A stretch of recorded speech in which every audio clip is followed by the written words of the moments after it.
جس طرح ابلیس اور ابلیس کے نمائندے یعنی شر کی طاقتیں جس طرح کمیٹڈ ہو کر حق کو مٹانے پر تلی ہوئی ہیں، اسی طرح ہم جو حق کے نام لیوا ہیں، خیر کے علمبردار ہیں، محمد الرسول اللہ صلی اللہ علیہ وسلم کے سپاہی ہیں، اللہ کے نام لینے والے ہیں، ہمارے لیے کرنے کا اصل کام یہ ہے کہ ہم اللہ کے سچے سپاہی بنے، مضبوط مسلمان، ہاں جی، وفادار سپاہی، اور اپنی نیتوں کو خالص کریں، اپنی اصلاح کریں، اپنے گھر کی اصلاح کریں، اپنے معاشرے کی اصلاح کریں، اور دجالی نظام کو جو ننگا ہو کر سامنے آ چکا اس کو پہچانیں۔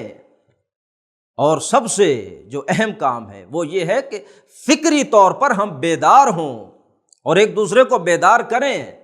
مسلمان ایک امت ہیں، ایک ملت ہیں، کفر کے مقابلے میں، شر کے مقابلے میں، ابلیس کے مقابلے میں، دجال کے مقابلے میں، یہ تصور پیدا کریں۔ اچھا، اللہ کے شکر سے اللہ کی بھی اپنی تدبیر ہوتی ہے، جو امت کا تصور ہم مسلمان اپنے ذہنوں میں پیدا نہیں کر سکے، اب یہ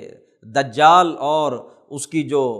دجالی سکیم ہے جو وہ جس طرح ایگزیکیوٹ کر رہے ہیں اپنے پلانز کو، ان کے نتیجے میں خود بخود ایک امت کا تصور پیدا ہو رہا ہے،